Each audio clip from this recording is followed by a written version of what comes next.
todos vocês repararam ali no Parque Campismo, na Quinta do Retiro, Beatriz, não sei se consegues colocar a imagem, ou Isabel, mas à saída da Quinta do Retiro havia ali uma placa, até foi a minha irmã mais velha que esteve ali connosco que me encaminhou aquela placa, e naquela placa que lá tinha duas placas, uma dizia volta para o paraíso, era para a Quinta do Retiro, onde nós estivemos a acampar, e o outro dizia resto do mundo. Quem é que deu conta dessa placa? Sim? E um bocadinho algumas coisas já foram trazidas aqui, têm a ver com isso, não é? Ali era um caso como se fosse um pedacinho do paraíso, não é? Ou seja, a expressão de um bocadinho de paraíso. O descanso, o tempo de louvor, os tempos a sós com Deus, os tempos de comunhão uns com os outros, as crianças mais entretidas e a fazer menos birras, quem é que concorda comigo ali? Sim? Água, ou podermos ser refrescados ali na piscina, ou podermos conviver, sim? E ao sair, ao vir embora, não sei se alguns de vocês sentiram um bocado esta coisa de estamos a sair para o resto do mundo, tipo, quem é que aqui, eu já tive algumas conversas e sei que alguns vão levantar o braço, mas quem é que aqui os filhos ficaram um bocadinho mais chatos depois do acampamento? Ok? Filhos, desculpem.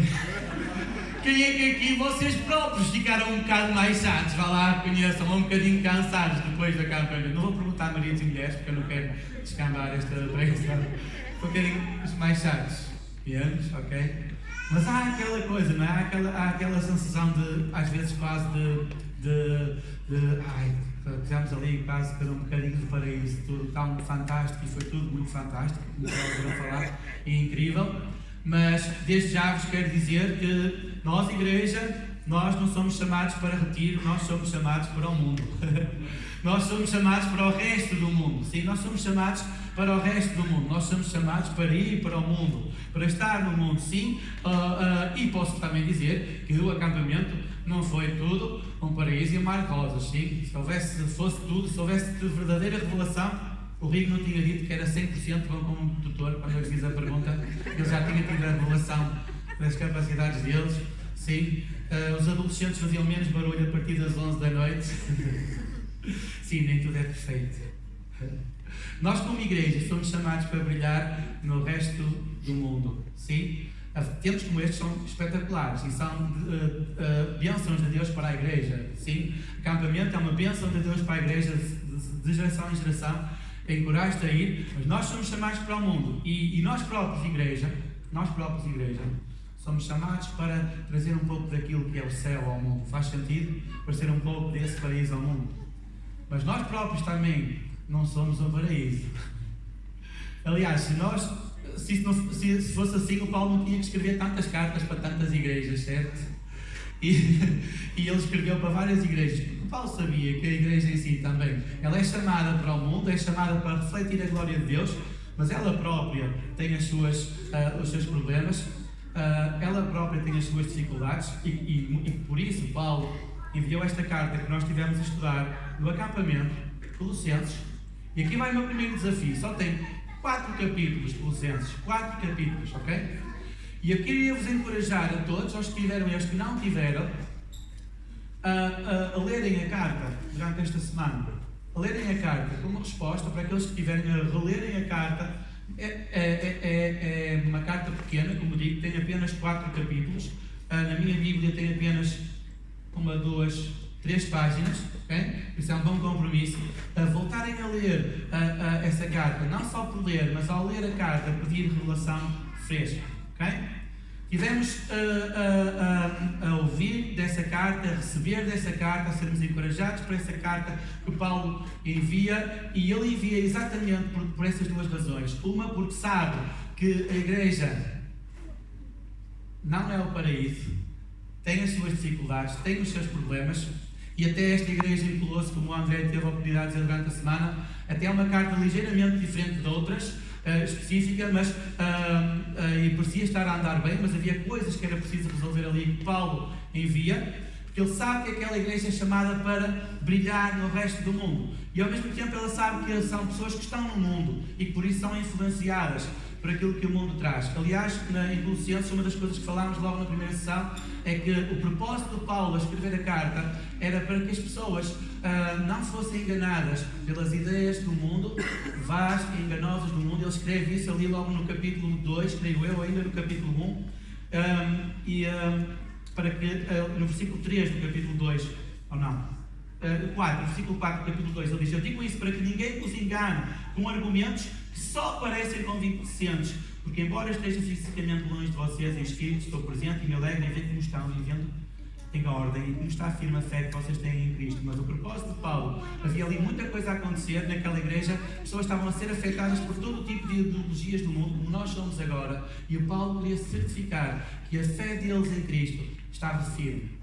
E que eles não se deixavam enganar por ideias de individualismos, de legalismos, de filosofias novas, tal como agora nós somos chamados também a fazê-lo. Não nos deixarmos enganar, somos chamados para viver neste mundo e não nos deixarmos enganar por aquelas ideias que parecem atraentes, mas convincentes, mas que não trazem nada. Sim?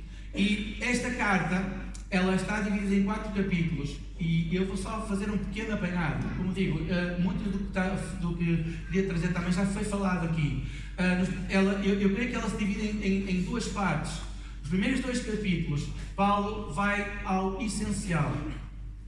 Paulo vai a mostrar, e tivemos a ver isso nas primeiras sessões, quem Jesus é. Como o Mário trouxe aqui no louvor, traz aquele poema incrível, como o André descreveu no acampamento, de um relacionamento íntimo com Jesus que ele tinha. Ele é a imagem de Deus invisível, o primogênito da criação. Ele é.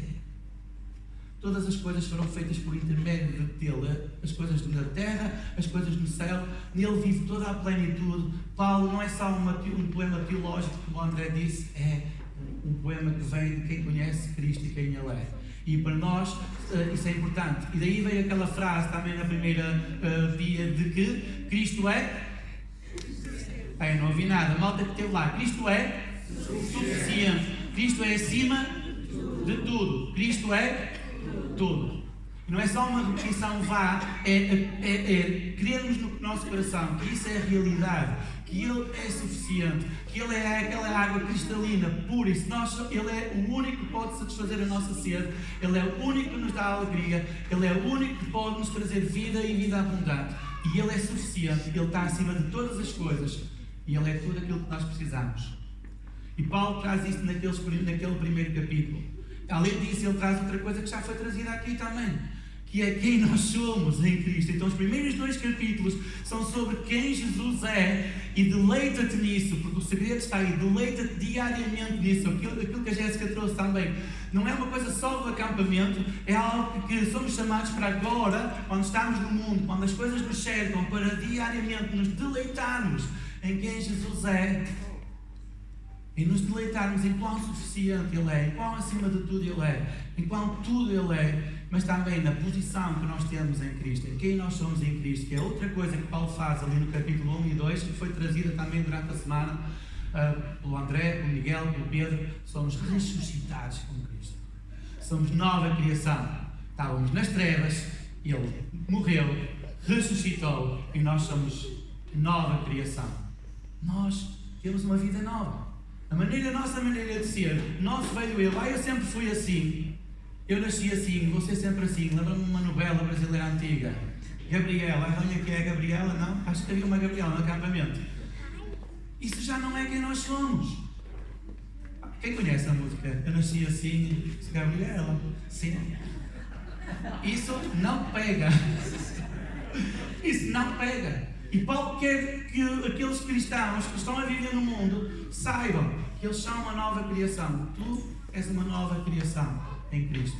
Tu vives neste mundo, mas já não fazes parte deste mundo, mas és chamado para brilhar. E Paulo tem isso em mente. E Paulo sabe, como o André também trouxe numa das sessões, que há uma batalha na nossa mente sobre estas verdades. E cada vez mais somos influenciados por todo o tipo de ideias, por coisas que foram trazidas, como a própria inteligência artificial, as redes sociais, a própria inteligência artificial aplicadas às redes sociais, que vão mostrar com base naquilo que tu gostas, com base naquilo que tu achas que é mais atraente, com as ideias que tu começas a passar mais tempo a ver. Não sei se estou a fazer sentido. e que nos vão influenciar e que nos vão fazer tomar decisões. Mas o que Paulo está a dizer aqui, e estes primeiros 2 capítulos para Colossenses, é que o segredo está em agarrar-se à verdade. À verdade. Isso, no mundo em que vivemos, não basta só um acampamento, não basta só o domingo. Às vezes a diferença entre acampamento e vir embora é a diferença entre domingo e segunda-feira. Não sei se estou a fazer sentido. Sim? E algumas das conversas que nós tivemos ali ao longo da semana e tanto me agradam, foi poder estar a orar com os meus queridos adolescentes e Deus estar a mexer com eles e a mostrar-lhes quem Ele é e quem eles são em Cristo. Até a própria Beatriz já trouxe aqui um bocadinho. E eles com aquele receio de que, e agora? Quando eu for para o mundo? Mas quando eu for para o mundo? Mas quando eu estiver na minha escola? Mas quando eu estiver no meu trabalho? Mas quando eu estiver ali? E aquilo que eu senti Deus a dizer foi: uau! Que bom que vocês estão a partilhar esses vossos receios. Que bom que Deus vos está a tocar nesse sentido de vocês quererem fazer diferente. Porque aí está o essencial.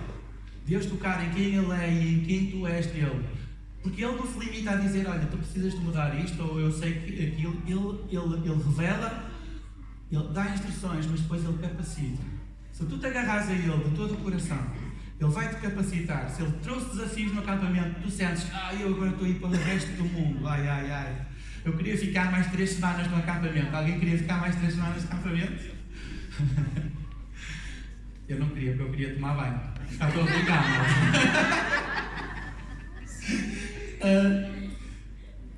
mas tu sentes isso. Houve estas verdades. Tu és chamado, independentemente das tuas lutas, das tuas dificuldades, e elas vêm, mesmo durante o teu acampamento, elas acontecem. Nós vivemos num mundo caído. Problemas vão surgir, mas esta confiança de quem nós somos em Cristo, sabem? E Paulo gasta os primeiros 2 capítulos nisso, porque isso é o essencial de tudo. Sem isso, o resto que Paulo dá no capítulo 3 e 4, que são até o título que está na minha Bíblia, é Instruções para um Viver Santo. Instruções para um Viver Santo. Quase parece, se nós pegarmos assim, parece um livro de instruções. Ora bem, para viveres como um santo, tens de fazer isto.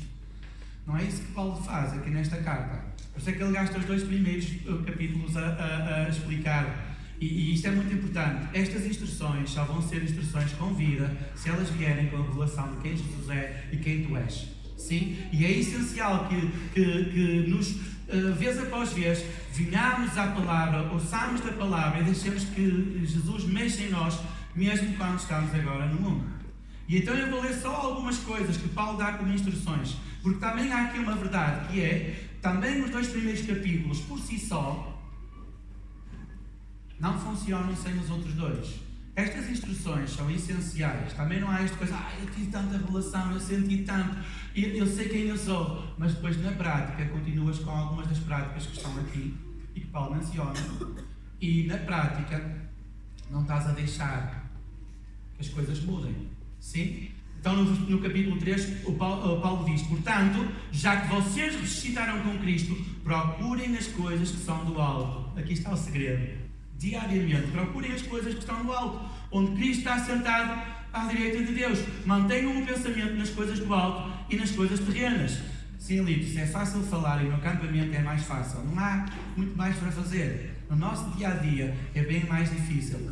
Paulo está consciente disso e Deus está consciente disso. Porque no nosso dia-a-dia vivemos num mundo onde isso é mais difícil.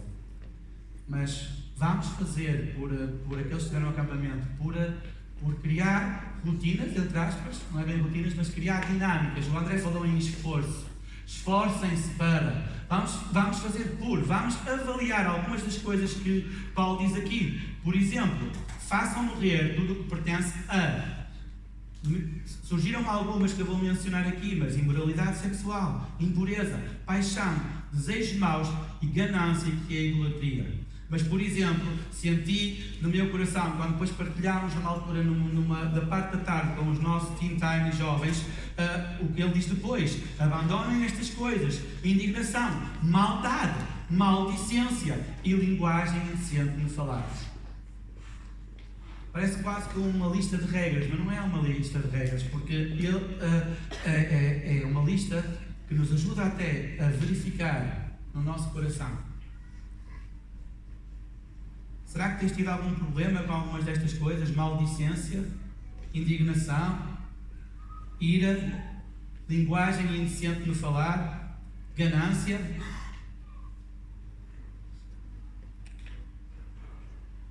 Será que Deus quer desafiar-te mesmo hoje? Dizer, porque se estás, então a solução é tu vires ao capítulo 1 e ao capítulo 2, é tu vires, passares a pensar, é tu vires a Deus em arrependimento e pedires para que Ele te encha de quem Ele é e de quem tu és nele, porque isso não é quem tu és.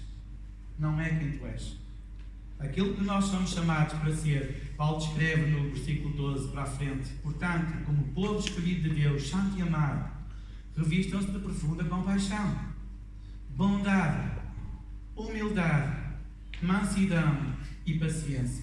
Suportem-se uns aos outros e perdoem as queixas que tiverem uns contra os outros. Perdoem como o Senhor lhes perdoou. Acima de tudo, porém, revistam-se do amor, que é o elo perfeito. Outra coisa que ele diz, versículo 15: sejam agradecidos. Tudo o que fizerem, versículo 17, seja em palavra, seja em ação, façam em nome do Senhor Jesus, dando por meio dele graças a Deus Pai.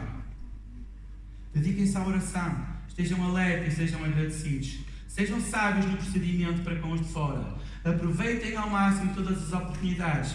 O seu falar seja sempre agradável e temperado com sal, para que saibam como responder a cada um. Estas são instruções bastante práticas que o Paulo dá e que nós somos chamados diariamente, constantemente, a verificar no nosso coração e em sinceridade para com Deus como é que nós estamos.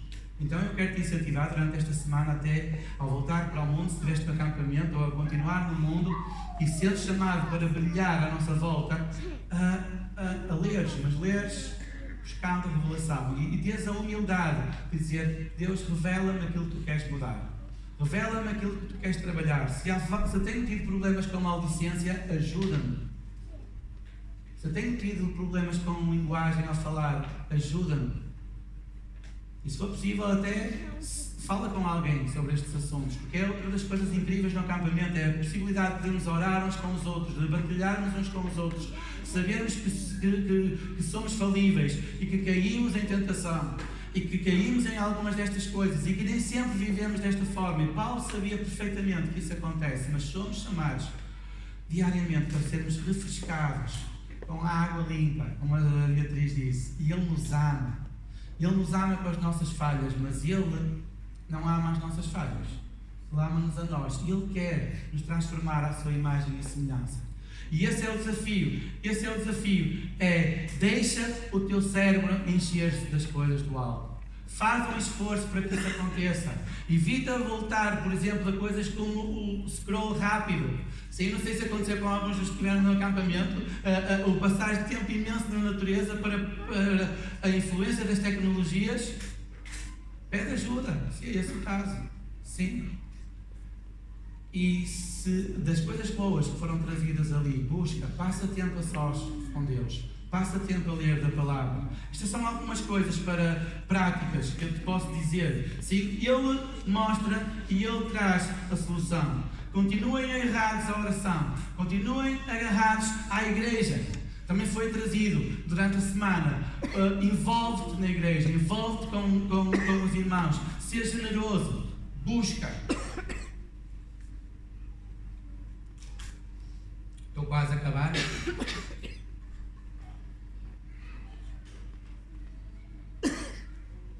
A última coisa que o Paulo diz naquela carta é: a graça seja com vocês.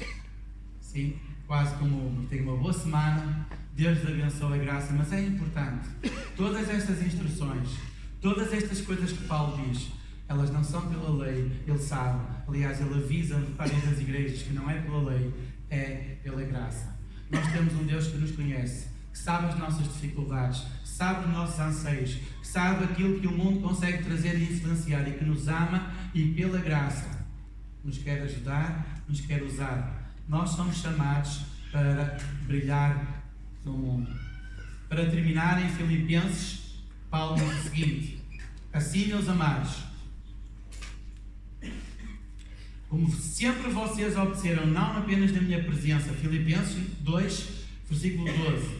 Assim, meus amados, como sempre vocês obedeceram, não apenas na minha presença, porém muito mais agora na minha ausência, ponham em ação a salvação de vocês com temor e tremor, pois é Deus quem efetua em vocês tanto querer quanto realizar, de acordo com a boa vontade dele.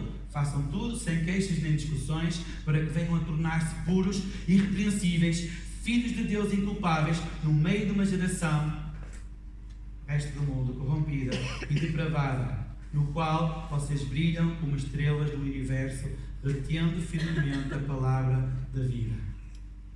É isto que nós somos chamados a fazer. Somos chamados a brilhar como as estrelas.